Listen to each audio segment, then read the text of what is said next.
This episode is brought to you by One World Empowered. Hey there, tired mama. Do you wish you could push a reset button on your energy? Like, do you want to keep up with those Energizer bunnies that are running around you all day? I know. I feel ya. Coffee can only do so much. Well, don't you worry. I've got you covered. Now just imagine a community of mamas who know the struggle and are working together to harness and reclaim their energy. We're talking about a true community of mamas who get it. Daily practices to jumpstart your days, accountability partners, group coaching calls to ground and recenter you throughout the 28 days.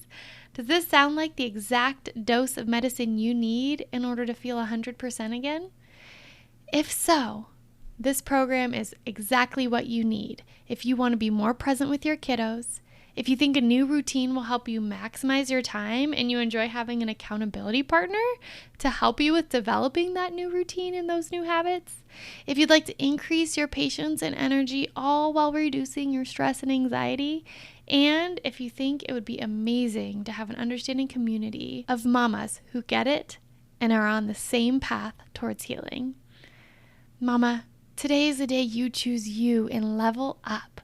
Come join our 28-day energetic reset for moms by visiting www.oneworldempowered.com/workwithme and click the Learn More option next to the Energetic Reset program, or just scroll down and click the link in my show notes below. I can't wait to meet you and witness you step into your full potential. See you there, Mama.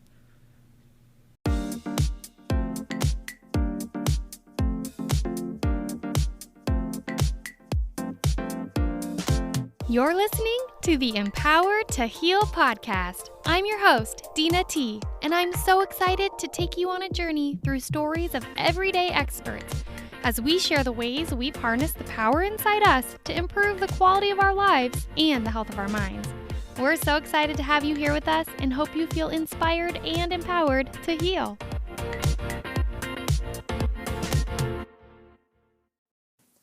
Hello, you beautiful souls. Today we are talking about menopause, and I know a lot of you might be thinking like, hey now, Dina, you're not old enough to go through menopause. I know, I am still in my early 30s, but I have met a friend of mine who has made it her life's mission to empower women during this phase of life. And I met her through the Podcast with Soul course that I took to learn how to do podcasting. And that course was led by Kelsey Murphy. And part of her course is to have these group calls that we join every week to talk about and learn more, dive into podcasting more and more, and to develop relationships with a community of other folks who are also learning this. And during this course, I met a woman named Terri Kellums, and she created a podcast called What Women Want Today. And I love listening to her podcast. It is just so authentic and real and insightful around the beauty and the hardships of the phase of life that we call menopause. And I know I'm not close to becoming menopausal yet, and perimenopause is a ways down the road for me, but I love hearing women share about their journeys and share about the power they find within themselves through a time of our lives that a lot of us consider to be torture.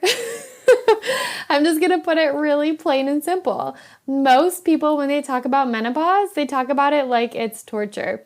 They share the hot flashes and the mood swings and the difficulty in relationships, and they're cranky, and there's a lot of doctor's appointments and hormone balancing, and it just kind of seems like a 2-year time frame of your life where, and I'm saying 2 years because that's what my brain pictures, like it goes on a long time, that you see women in a place where they are just over it. And I have gotten a new perspective on menopause by listening to Terri's wonderful podcast, What Women Want Today. And I've also gotten to spend time with Terri every single week, just sharing and becoming friends really as we've built our podcasts at the same time. And Terri's a woman who has dedicated a large portion of her life to bettering herself and her own life and then giving back to the world around her. She is a certified life coach, and she has also spent many years of her life in the insurance industry, being a front runner in leadership and in customer service and just true human connection to support people through navigating things that might be stressful in their life, like navigating insurance policies and having to tap into accessing that insurance when things go awry in life. And Terri is absolutely a wonderful gem. The way she sees this world is beautiful. She's so authentic. She uses humor as she navigates hardships, and she pulls out strengths in everything that she sees. She is truly a picture of empowerment throughout all different aspects of her life and the ways that she interacts with the world around her. And so I'm really excited for you guys to meet her today. We are talking about perimenopause, menopause, postmenopause. We are talking about the symptoms of menopause. We're talking about like the good, the bad, the ugly, as well as like the silver linings and regaining that sparkle in your life when passion just kind of seems to be muted for a moment in time. So buckle up, you guys, because you are in for a ride. If you are not at this stage of your life, it is okay. Keep listening. You're going to find gems in here that you're going to want to hold on to as you prime your brain and you focus on that internal growth and maturing that growth mindset so that when this phase of life comes, you are ready for it. Hi there, Terri. Thank you so much for joining us on the Empower to Heal podcast. Hi, Dina. How are you today? I'm so glad to be here. I'm so happy that you've agreed to let me interview you. So we met through a podcast class, the Podcast with Soul class. And Mm-hmm. since then, we've been connected, I feel like every week, just I chatting know. and learning together as we create this beautiful influence in the world. And It's true. it's been really fun to get to know you and follow along with your podcast. So, Terri, you have the What Women Want Today podcast, and it Yes. is I giggle sometimes because I like to listen to it while I'm driving in the car, and I only pieces of it really apply to me because it's really geared towards women who are going through the shift into menopause. And but I always find little nuggets in each episode that I walk away with that I'm like, oh, that could apply to me right now. Or man, I need to start like priming my brain to be ready for or my relationship to be ready for this coming up in the future. And every time I listen to you, I just walk away just feeling really affirmed as like a human being with emotions and complexities. And you do a really great job highlighting that and then finding beauty in it in all of your conversations. Oh, wow. Well, thank you. That is such a huge compliment. I always listen to yours and think, wow, these women are really brave to come on here and tell their stories. It's a beautiful thing. Well, you do the same thing on your podcast. And I was talking to my husband and I was asking, I was like, what would you want to know? What questions would you want to know as you think of like that chapter of our life? And he's like, I've never thought about that before. And I was like, you need to start listening to this podcast. I saw some meme the other day that said if you came home from school and watched the Fresh Prince of Bel-Air, you should be thinking about perimenopause. Man, So that's me. that's you.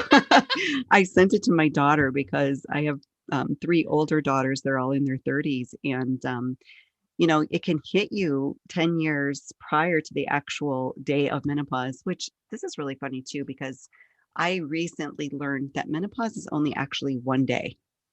It's one What? day. Yes. What do you So it's mean? it's the day, I know, right?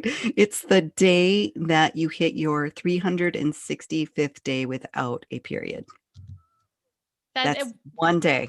Otherwise, it's all perimenopause, and then you have your one day of menopause, and then it's postmenopause. Isn't that crazy? That is crazy, but we just as a society lump it all together as Yeah, menopause. we do. Like, We do. We call it going through menopause, which is fine because I'm not really hung up on all of that. I think it's kind of funny, but I don't know, I said the 10 years prior to the actual event, but I actually don't know how long I went through it. But I've met plenty of women now moving around in this space, in this community of midlife women, that everyone just experiences it so differently. And, I'm glad that we're having these conversations so that women can be more prepared. And I think it's kind of like, the book, What to Expect When You're Expecting. Like, so many women are aware of that book. And we will talk to our moms and our friends, and we will talk about every single little detail of, trying to get pregnant and then getting pregnant and the childbirth part of it. But when it comes to perimenopause and menopause, we kind of go silent a little bit. And I'm just really encouraged that there's this whole group of women now that are just dedicated and passionate about bringing awareness to this part of a woman's life. It's a really good place to be. I think that's powerful in the means of like mental health at that stage of the game in our lives. Our hormones are changing so drastically that our mental health is impacted and influenced in really, really big ways. And I often hear people at that stage of life say it's lonely. Nobody's talking Oh, about it. My mom's not here anymore to talk to her, ask these questions. Like this was a taboo topic in my house. And there's like this isolation that kind of compounds the already difficult emotional turbulence that the body is going through. yeah, I mean, you hit it spot on. I've heard that from so many women that they do feel like they're going through it alone. And I don't know. Sometimes I think it might be a little bit of a generational thing, and that the generations to come after me are a little bit more comfortable. But my mom's generation was not. And I've talked to many, many women and I like to ask a lot of women that same question, did your mom talk to you about it? Do you feel comfortable having those kind of conversations with your mom or your girlfriends or other close family members? And so often the answer is no. Mm. It's not with a mom, at least. More often with girlfriends, I would say, is probably the number one answer I get is yes, I have a close circle of girlfriends and we talk about it. But I did not learn anything about it from my mom other than, in reflection, looking back and seeing through my own menopause eyes now, what she was going through, what she was suffering through. And it's just kind of like, um, I think it's a little bit like depression. Like when some people are going through depression, they kind of go inside themselves, and the worse they feel, the less they want to share. And I think menopause can be that very same way. It's almost a little bit of a shameful thing that you feel like somehow this is something that you should be able to control, and it's not something you can control. Yeah, there's a whole range of things going on. And, you touched on a little bit, like, in your childbearing years, when you have those hormones, you can kind of mark your calendar a little bit by them and know that, okay, during these, days of the month, I can be a little unreasonable, or I can feel bloated, or, but when you're going through perimenopause, those days can be 3, 4 days in a row, skip 2 days, come back for 3 or 4 more days. And Yeah. so it's just there's not as much predictability to the pattern, which that's what makes it so uncomfortable for women. Yeah, I think of that now in the terms of a cycle. And there's this TED talk that I watched probably 2 years ago now that talks about a woman's menstrual cycle. In if you have a 28-day cycle, it kind of breaks up having each week is a different season of the year. And so, Mm. like, the week that you're on your period is winter. And then after winter, you go into spring and summer. And those 2 weeks rock when you're a woman. Yes. Like they feel Yes. so good. You have so much energy and creativity and you just feel so alive. And then you hit fall and then winter again. And fall can be like the PMS time leading up Right. to the winter where you just are just in pain and overwhelmed and Hmm. exhausted and tired and you want to sleep in, you want to cancel everything. Yeah. And it's fascinating to think like we get I mean, your last episode on your podcast talked a little bit about this too. Like, we have as women years and years and years of living with this cycle and going through this cycle, and it changes. That cycle was very different when I was a teenager and in my 20s than it is now. But Mhm. then your fall and winter feels like they're getting longer and longer and longer as you're getting older. And I Yes. imagine, and maybe you can shed light on this, but I imagine fall and winter and that cycle seems to take up a lot of your days as you're in perimenopause. Is that accurate? Yeah, I think for some women it is. I was never one to have a regular cycle my whole life, so I always like kept track of it. And then, thank God for the invention of apps on our phone because then I could at least see somewhat of a pattern emerging after a while. But I always joke that I knew when I was entering into what you just called fall because I would go to get dressed in the morning for work, and I was an operations manager for a big insurance company, so I had to dress up every day. I wore Mhm. skirts and business jackets and stuff. And when I was entering into fall, I would change my outfit like 3 or 4 times, and I was like, oh. Here it comes, because you just don't feel good about yourself, Mm-mm. and it's so ridiculous, and no one can tell you how ridiculous you're being, but you know darn well you haven't gained that much weight in just a couple of days. But all of a sudden, you're looking at yourself in the mirror and you're picking out every flaw you have. And Yes. I kind of feel sorry for our partners a little bit during that time because I don't know. I think you have some level of self-awareness, but at the same time, I don't really know if you can control it all the time. I don't know if you can either. I had I don't know if you want to call it a situation. In my brain, it was a situation last week. I I woke up in the middle of the night and I sleep with an extra blanket on me because I'm always cold and my husband's Hmm. always hot. And my extra blanket was gone and I could not find it.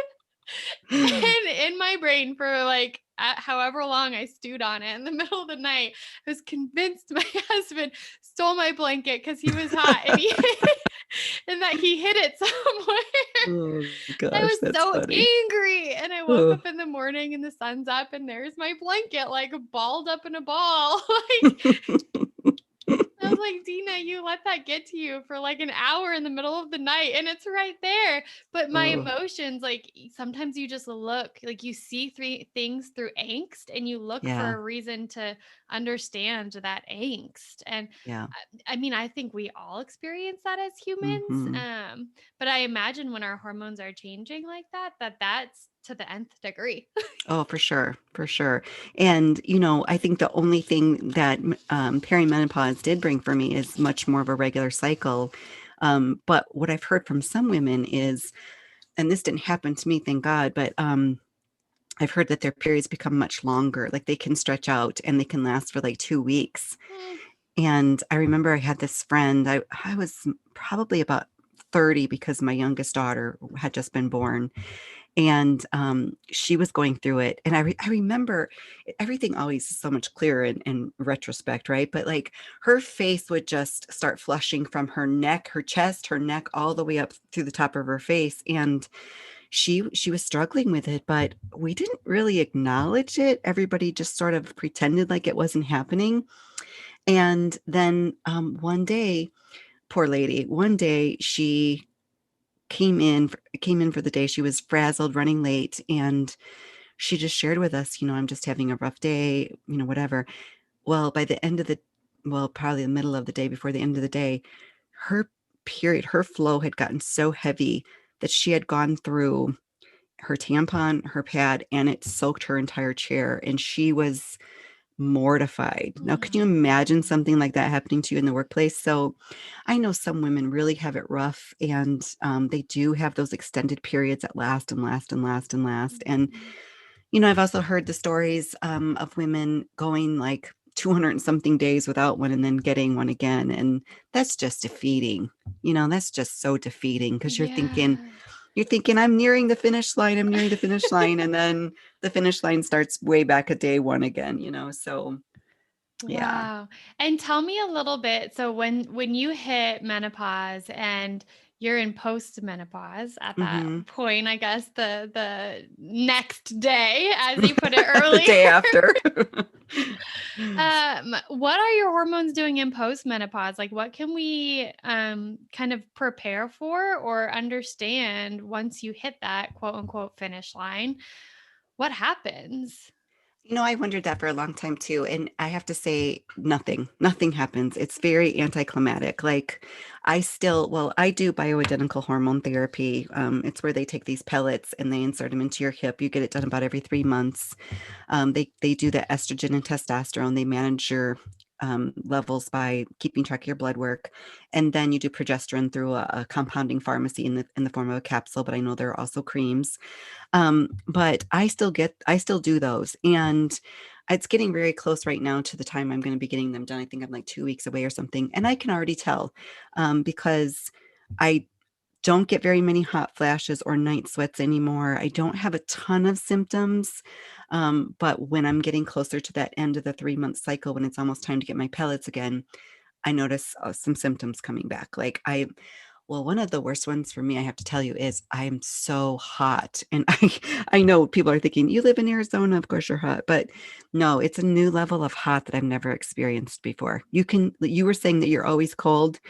Those days will be so trying for you, Dina, because you can literally be sweating in the middle of the night and you wake up and you're thinking, what's wrong with me? I feel like I'm on fire, and then you whip the blanket off only to find that you have soaked your nightshirt or your sheets or something around you that's wet, and and then you're freezing. You're hot and you're freezing all at the same time. And yeah, I had some of those nights where I would just wake up and I would just be wet, and I was like, what is wrong with me? Oh. And then you have to pull the covers back on because you're just drenched and you're freezing and you're hot, and it makes no absolute no sense at all. But Wow, I can't imagine what I'm going to be like in those moments because I can walk outside and it can be like 90 degrees and I'll get cold. Like I'm yeah, always yeah. cold. Well, I think, I've only lived in Arizona. See, I moved in 2010. So what am I going on 11 years now? I think we're the biggest babies when it comes to temperature. And I'm sorry if that offends anybody, but like literally, I would not go in a pool if it were 90 degrees out. No Yeah, way. no. No way you're getting me in a pool. But when I lived in Illinois, 90 degrees, yes, let's go. Let's get in that pool. We are babies here around that. I feel like when it's winter here and it's 50 degrees, I'm like, I need my hat, I need my scarf, I need my gloves, I need my winter Oh, coat, heck like yeah. I need Heck warm yeah. socks on. And it's like a spring day other than Ugh. other places. It was 52 when I went outside for my walk this morning, and I Oh. stepped outside and I was like, no, it's a little too chilly. So I go back in, I get my gloves, I get my hat. Like, and my neighbors, they think I'm crazy, and I don't care one single bit because I am not going to be cold, darn it. So, what are some of the other symptoms that you've experienced or women that you've spoken to have experienced as they're going through their menopause journey? You know what? I asked this question. I'm a part of a menopause support group on Facebook, and I asked one day, "What would you say your top three symptoms are? What are the ones that bother you the most? What are the most bothersome?" Anxiety, hands down, was number one, Mm, hands down. Number two, I believe, was, and I think number two and number three were pretty close, but I think number two was loss of interest in sex. mm, They were no longer interested in being intimate, and that tends to be a recurring conversation in that group. mm, Just, all the concerns that go with it. Will my husband cheat on me? Will my husband leave me? Just a lot of friction in the relationship due to loss of libido.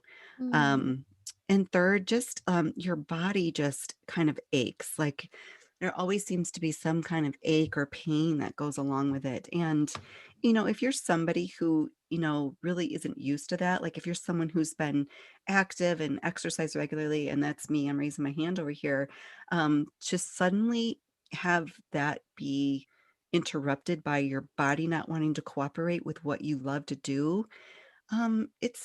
It's sad. It's something that you have to learn to wrap your brain around, and that you have to kind of plan ahead for. So, if I know I want to do something very physical, well, I'm probably going to want to make sure I stretch. I'm going to make sure the heating pad's close by. Mm, Um, taking soaks in the bathtub with some Epsom salts. Like, I mean, you really do have to start planning for those very uncomfortable body aches and pains that just seem to rack you. Oh yeah, and we already talked about the hot flashes. That's a big one for almost everybody. mm. Wow, I'm glad that you pointed out the anxiety piece because I think that's somebody that anyone can relate to at any age. Mhm. Children experience anxiety all the way up to your last days on earth, whatever age that is. And I think anxiety is this I feel like we've used that label as a term for everything rather Mhm. than to truly honor what it is. Like Right. worry is anxiety, fear is anxiety, like irritable is anxiety, like restless is anxiety. I can't sleep, it's anxiety. Like we lump everything into this word Mhm. anxiety. And I know that on your podcast, there's been some guests who've spoken about anxiety, and Mhm. it can be from like 0 to 120 in a Yes. blink of an eye, panic within your body, Yes. coming from nowhere, right? It's Right. just this complete overtaking of your body in that Mhm. moment. Have you asked your support group, or have you heard from folks, maybe you yourself, that have shared insights on how they manage that level of anxiety, that drastic, like sudden onset of it throughout their days? That's a very great question, and I don't think that has really come up as like to what the solutions are. I think it's more of just women supporting other women saying, "Yes, I know what you mean. I've been going through that too. This is, not something I've had to deal with before." And I will say that for myself, I had anxiety as a child due to, growing up in a home environment that was very abusive. And I still to this day don't really know the answer to this question. My mom's not alive anymore, so I can't ask her. But when I was in about sixth grade, things had taken a shift, pretty big shift in my home life, and my stomach was always upset. I was always feeling, you know, I, I don't know how does someone even describe anxiety? It's a tough one to describe, but just this constant feeling of worry, worry, worry. And my mom took me to the doctor, and they put me on some kind of medication for it. And I was in sixth grade. I remember this. I was the only one allowed to kind of keep saltine crackers in my desk because they thought that helped settle your stomach when you were feeling, really, really anxious. Mhm. And so I mean, I hadn't had that level of anxiety for, gosh, years. I couldn't even tell you when it stopped, but until perimenopause. And I've had a couple of little episodes of, I would say, panic attacks. I don't know if that's the right term for it, but just this overwhelming feeling that you can't breathe, that something Mhm. is just kind of overtaking you. And I would cough, I couldn't catch my breath, and it just felt like pounding in your ears, like a sound of blood rushing in your ears. And Mhm. I mean, I'm very thankful I don't have that a lot. I had it during the last like in the fall when I felt like people were really with the whole election thing and our whole society kind of being at odds with each other. Yeah. I think it just brought back a lot of memories from my childhood of constant turmoil and conflict. And Mm. I saw my friends that used to love each other now at odds with each other. And I had some people at odds with me over different things. And it's not something I'm comfortable with. I'm very conflict avoidant. So, Mhm. yeah, that whole thing made me very uncomfortable. And I'm not going to say it's totally over because it's definitely not, but it's at least lessened. And I've had to like shut off a lot of that stuff. I try not to listen to too much of the news. It filters in as it needs to anyway. So I make a conscious effort to kind of distance myself from that because I feel like I have so many more important things to focus on than worrying about all that. Yeah. So just like current events compound all of that. And I Mhm. like how you shared, I think our bodies have memory, right? Whether we're Mhm. consciously aware of it or not, our subconscious holds on to memory, our bodies hold on to memory. And when we experience stress today, that reminds our bodies of stress from your childhood, Wow. that Yeah. overtaking feeling comes back within us. And it's Mhm. fascinating for me to think through the compounded nature of that, plus like hormone imbalance, because Yes. that's what menopause is. It's a change in hormones. It's like Yes. and Yes. a change in hormones can can be extremely drastic on the experience of your body and the processing of your mind. And I've also heard people share like their memory, their forgetfulness, their ability to recall information quickly, being impacted, and that's frustrating and aggravating as well. Oh, yeah, very much so. Yeah, I but know it's just well, sorry to interrupt you. I know I wanted to touch on that real quick because when we were going through our podcasting class,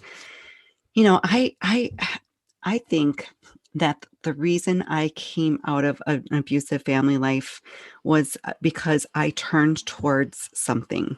Instead of letting that become who I was or identify who I am, I turned towards this love of learning. I've loved learning my entire life. It's come pretty naturally and pretty easy for me. mm, I remember being in a work environment where I worked with older ladies, beautiful, wonderful women, but they didn't really want to learn new things. And I was still, very much hungry to learn new things. And I still love to learn new things. But I was kind of like assigned as the person. I remember when Microsoft Windows first came out. They didn't want to learn it. And I said, I'll learn it, raise my hand, I'll learn it. And so they would send me off to these classes and I would learn it and I would come back. And as they needed to learn something, how to do something, I was the one to teach them how to do it.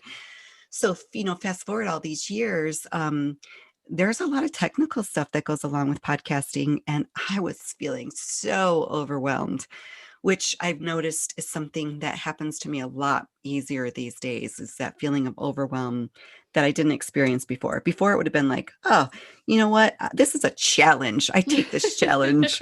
And now it's like, oh my gosh, this is so overwhelming. If too many things kind of come to me at once, I mean, and I have strategies now, but I could imagine if I didn't have those strategies, that would be a lot harder to deal with. If let's say you're a woman, let's say you're my age, 51 in the workplace, technology is changing constantly. And I cannot imagine what it would feel like to have to go back into the workplace and be constantly challenged by new complicated technologies or constantly changing things. It does get so much harder. And that brain fog is real. It's very, very real. Mhm. Yeah. It's true. The world is getting more confusing to navigate every day. It feels like Mm-hmm. even just with technology, like there's a new app you have to download to do one more Mm-hmm. aspect of one more thing and to Yes. keep track of it, especially with podcasting. Yes. So true. So true. As you were talking, I was thinking about somebody you had interviewed. I wish I remembered their name, but somebody on your podcast had shared that once they had gotten through menopause, it was like the best is yet to come kind of feeling. Like there's this maybe leveling out of hormones. I don't know if I understood it correctly, but this feeling where all that heaviness kind of lifts at some point and you don't have to keep going through that change of your body. Because as women, our bodies are constantly going through that change. Literally each week is a different, and that's why I like the terminology of like using spring, summer, fall, and winter. Each week, your hormones are shifting into another phase of your cycle, Yeah. doing something. And then finally you hit a point where they don't have to keep doing that anymore. And there's like this leveling out. Is that accurate? Yeah. I think that was Debbie, actually, the friend of mine from Arbonne. Yes. Yeah, I remember her saying that. I can't say that I've experienced that yet. So hopefully, that is something that's pretty common for a lot of women. She was saying that things just sort of level out and your level of irritability. Have you ever heard of the term mental rage? No. It's a real thing. It's a real thing. Like, I have never really had much of a temper, but I can say that I've experienced some mental rage, like just this irritability that goes from like 0 to 1,000 in like the 2 seconds or whatever. And yeah, I think she was talking a little bit about that. She was saying like her friend had advised her kind of go for a walk. It gets off some of that kind of I'm trying to remember what word she used, like adrenaline, or I don't know what she was saying, but I hope that's true. I hope that as you move through it and your estrogen levels are more consistent. We'll see. Yeah. Have your doctors shared that you have to keep getting that pellet every 3 months for like all eternity until you die? Or what is the trajectory of something I like don't that? know. My husband asks that question, and I recently switched to a new doctor. I've been fighting it. I've lived in this little area for 2 years now. I moved here from Phoenix, and change is so tough. I heard you saying that on one of your episodes too. You didn't like change, but change is so tough. But it definitely gets tougher as you're older. Like you get comfortable, you don't want to switch. So I had been driving back and forth to Scottsdale every 3 months just to get these pellets done, and finally I was just like, oh my gosh, I'm going to have to do something different here. But when I went to see this new doctor, he was awesome, and I'm so glad I made the switch. He said he still gives them to his 84-year-old mother. So I don't know. Really? Yeah, there's something about, and I actually want to have him on my show, but there's something about having some estrogen just kind of gives you still some of that vitality that women are looking for, because you can lose that. I remember my mom.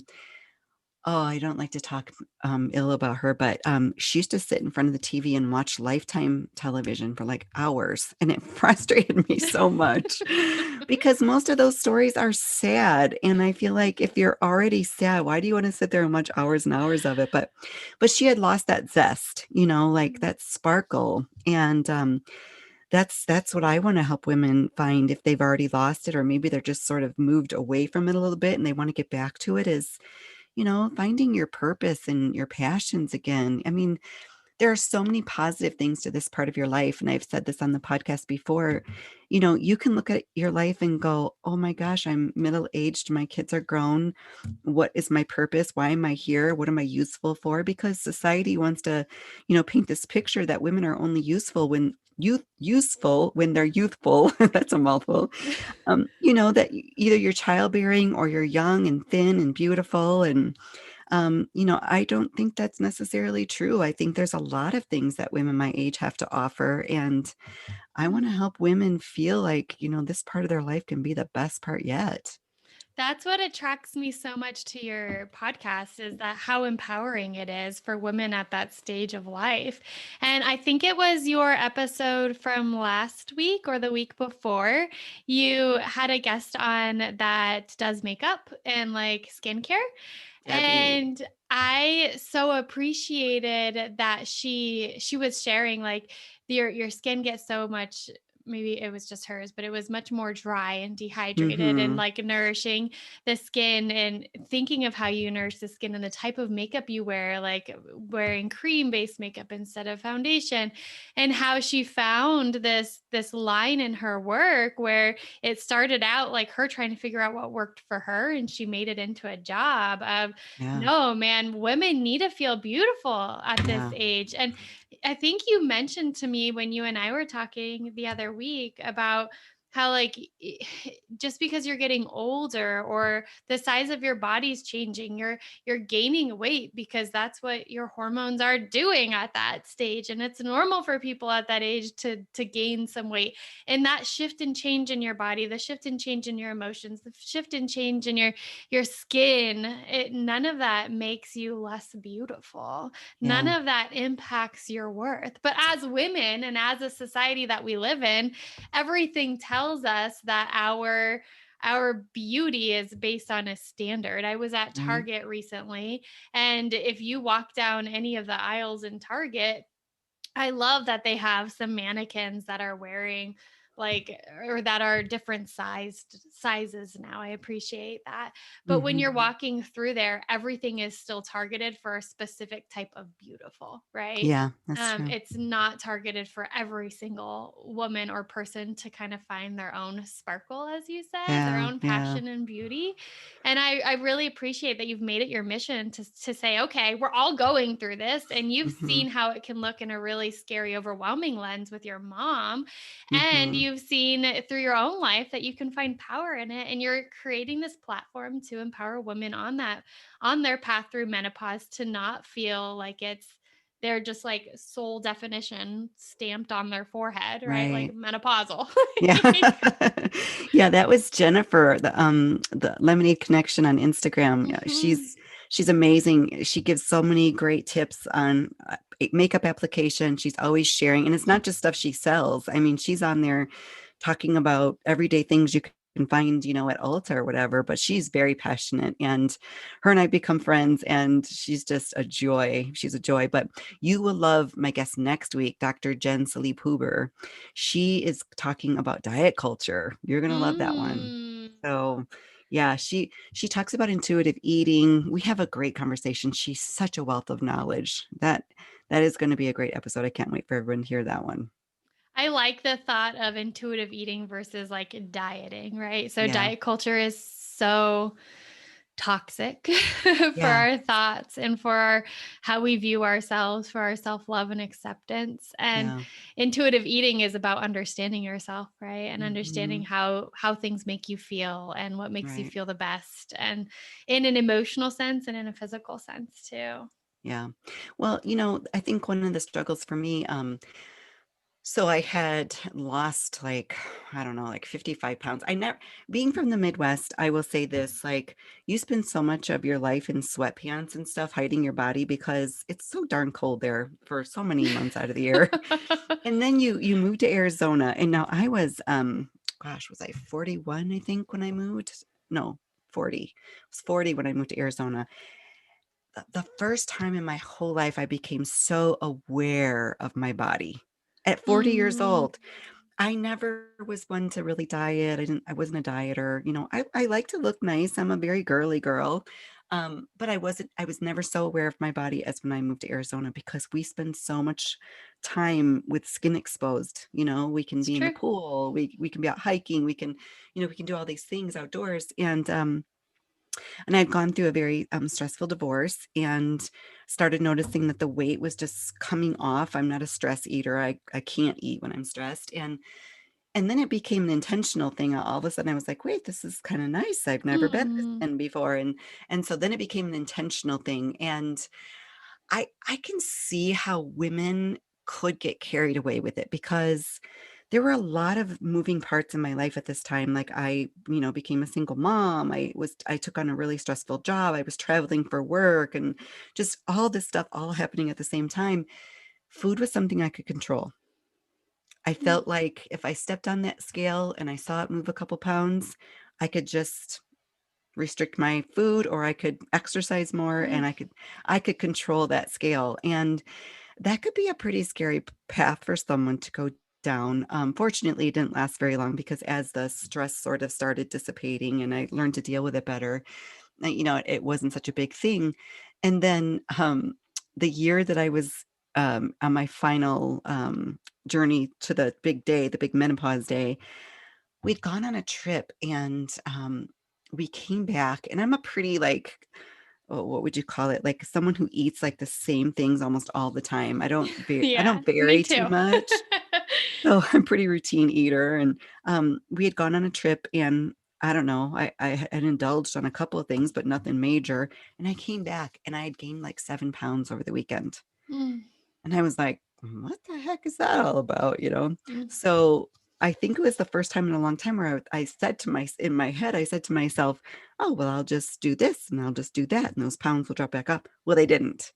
And then they were accompanied by a couple more pounds and a couple more pounds. And I remember thinking, this is something I can't control anymore. Like this is just part of midlife. Like my body's probably just leveling out. I was way too thin. I remember looking back at my wedding pictures. I got married in 2016. I looked back at my wedding pictures and I thought, oh my gosh, I did not look good. I was mm. way too skinny. And, so I think it was just my body's way of saying, hey, you've been too skinny for a while. Let's get you back to where you need to be. And, here I am. And the weight gain is really kind of leveled off now. So, um, yeah, I think the whole weight thing is just another sort of like, poke at you to say, you're going through a lot of changes. You can't control all of them. You better learn to make peace with them. Yeah. And you described at the beginning of that kind of journey with watching those 7 pounds come on and realize Hmm. that you couldn't make them go away. Mm-mm. How did you separate your sense of self worth? Because you were measuring yourself, Mm-hmm. not just your weight, but you were measuring yourself in other ways based on what that scale was saying. And then Yeah. you shifted your conversation to yourself as like, well, maybe this is just part of this phase of life, this middle-aged part of my life. How did you shift from that weighing yourself and your worth to finding a way to accept that your body is changing and that's okay? That doesn't influence your worth. I honestly would have to answer that and say that had I not been on this journey that I'm on, to be more self-aware, to support other women going through this, I don't think I would have been able to make that shift as easy. If I was the same person um, that I was, 10 years ago when I first moved to Arizona and started noticing that people pay much more attention to physical appearance in this part of the country than they do in the Midwest, I don't think that would have come very easy for me. I I think you have to be willing, if you really truly want to be at peace with yourself, it requires work. It requires daily effort to grow into the best version of yourself. And, if you're having those, I did an episode a couple of weeks ago about the power in your story. If your story in your head is my value is based on how much I weigh. My value is based on my appearance.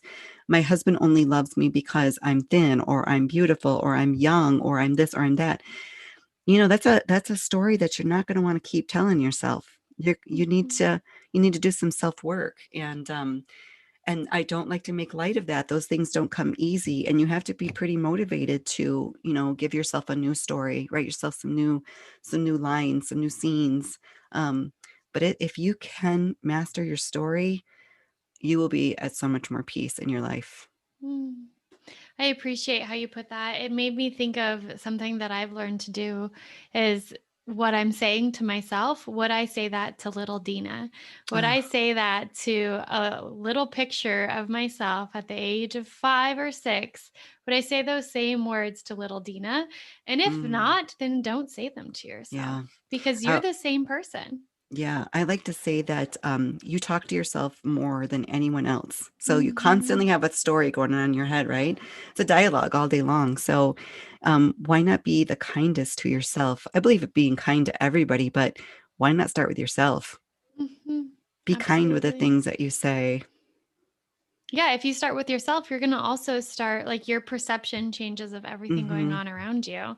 Very People much like so. to say to me, like, Dina, you look at the world with rose colored glasses. And I'm like, what? Like, no, I'm looking at the world in the way that I want to see this world around me. And I'm Hmm. not naive to the realities of what's going on. And at the same time, that's not going to be my only script for the Right, world that I live in, right? You've got to right. be able to shift the lens that you see yourself through and that you see your world through. Yeah. I had a pastor once, a church I belonged to years ago, and I'll never forget what he said. He said, sometimes when we're the most unhappy, it's because we focus too much on ourselves. And by Mhm. like giving ourselves to others and being of service, which I think is what you and I are doing here, Mhm. we're serving other people. It just brings you a whole new level of satisfaction in life. So I don't know. Absolutely. I I had a guest on the show, Jerry Yuleberry. She was on just I think last week's episode, and something she had connected in that conversation was how um happiness is connected to like our giving to other people, right? So Hmm. our service to other people, our gratitude towards other people, how we show and be with other people is how we experience happiness. Happiness is Yeah. not it's not like something you carry by yourself, and you won't find happiness if you make it your life's mission to just carry it on your own. Happiness Oh, is generated through that generosity with other people. I love that. I So love that. powerful. Very powerful. Well, Terry, are there any other like powerful tidbits that you feel like you want to impart on the folks that might be listening to this as they're looking for their own kind of empowerment and inspiration on their journey? You know what I think? I think that I would encourage women to not go through it alone. There's so much power in community and female friendships. And, being someone who worked in the corporate world for quite a while, there was sort of this spirit of I have to look better than you, not physically, but job capabilities wise. Therefore, if I can make you look bad, it'll make me look better. I don't want to share my knowledge with you because therefore you might become better than me. You might get something I don't have that I want.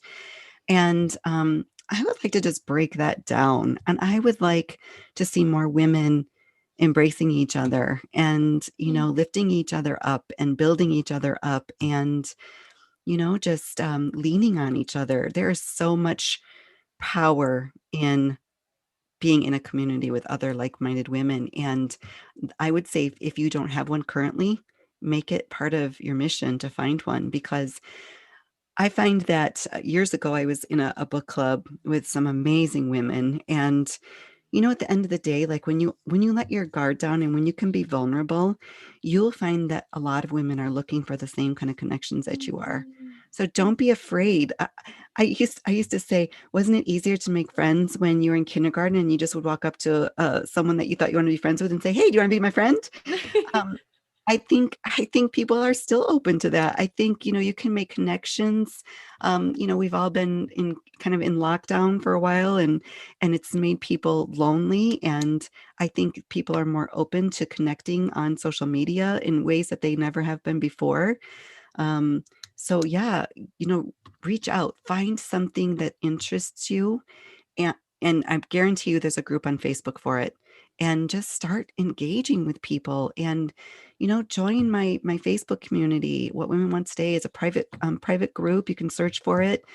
We welcome women to come in there and share their stories and share their heartaches and their pains and their triumphs. And so that would be my thing is find a tribe, find a community. Don't go through it alone. You don't need to go through it alone. There's so many resources out there. There is just no reason to suffer in silence and suffer alone. Mm. So well said, Terry. I think Thank you. community is beyond powerful in a healing journey. Yeah, And I will link your What Women Want Today podcast as well as the link to your Facebook group in the show notes in this podcast so that people can easily find you. awesome. Thank you. I appreciate that. Yeah, thank you for joining us today. This has been fun. Thanks for having me.